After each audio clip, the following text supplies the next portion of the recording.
You ready? Yep.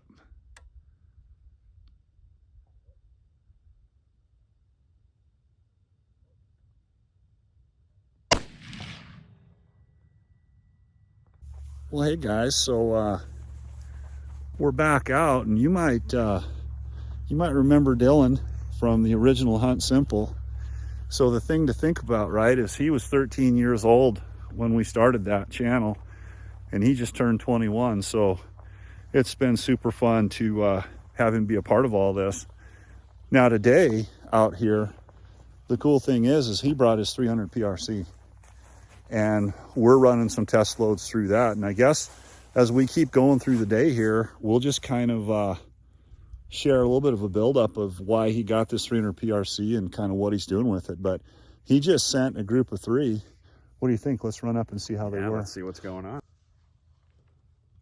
So what do you think? There's the first 3 of that new load. Yeah, we got 1, 2, and 3. I'm guessing that I pulled that shot over to the left a little bit. Right. 1 and 3 is encouraging though. So yeah, talk a little bit about what you were thinking when you decided to pick up this 300 PRC. Yeah, so my 300 PRC was an interesting choice just because I don't do any hunting, and so I really wanted a bench gun that could be for long range precision. And so I didn't necessarily have a caliber in mind. I was able to pick out between a few different calibers. So I found a Bergara B14 HMR in 300 PRC. The 300 PRC just seemed like a really good choice because there's a lot of components. It's pretty easy to find right now. And we have a ton of 30 caliber components. Exactly. And so it really made a lot of sense. Plus the gun is really heavy. That was a consideration when buying something that big of a caliber to avoid the recoil. And so it's pretty sweet. Yeah, and I mean, one of the things that's really cool is we've been hand loading for it. We bought a few boxes of factory to start out with, and then we just got some brass and put together some loads, and we're running these 208 ELD matches, and we're not really chasing velocity, you know, we're more just chasing accuracy. And the first load we tried, we came out, and it was so funny because Dylan shot one, then he shot another one, and he's like, I don't see it on paper. He's like, where is that? And he shot the third, and same thing. You're like, I can't see that. Where is it? We go up there. I knew what was happening, and they were all in the same hole. Like, I don't know, way sub quarter inch. Okay, it was crazy. Put in the picture. And yeah, we might insert that picture here. And so that was like the very first hand load we ever tried with these 208 grain ELD matches, was like a 0-inch group.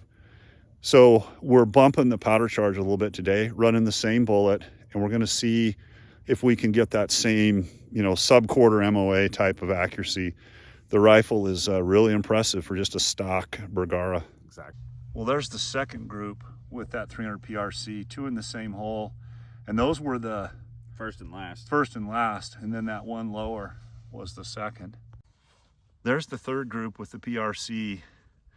Not great. And you know what we did here is we had an ideal load that was sub quarter inch, and it was low on the velocity spectrum. So we just thought, well, let's bump it. So we bumped it, and now we're not getting good accuracy. So we have some of that original load with us. We'll just crank those and see if we can tighten that group back up, and then we'll just know with this bullet like what that rifle likes. It doesn't necessarily want us pushing that velocity. Exactly.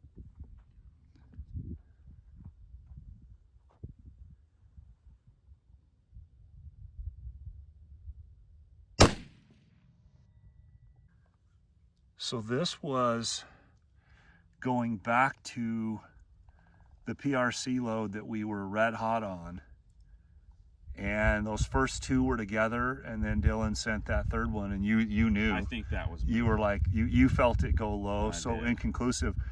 But then he sent 2 more of them, and he got this. So here's the deal.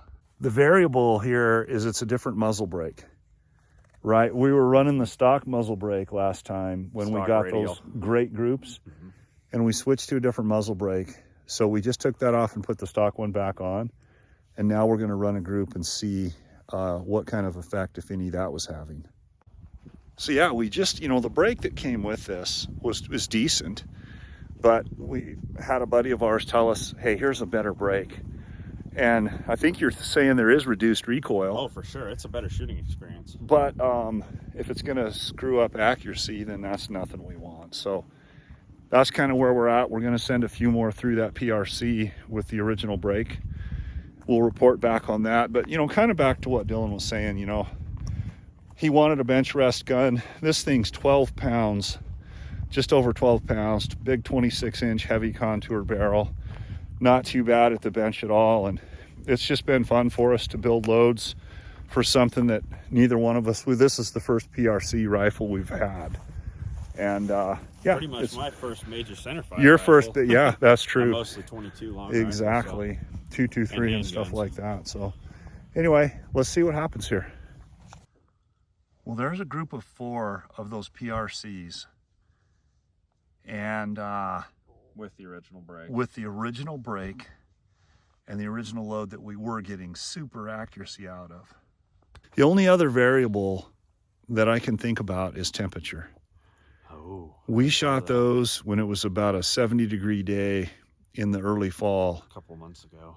And now we're running a really cold, humid day. About 33. But still, it shouldn't be that much. So we've got some variables to figure out on this PRC. What are your thoughts? Well, I definitely think that brake, the stock brake, has more recoil, but once again, not willing to sacrifice accuracy for recoil. So. But we didn't get great accuracy with the stock brake. That's true.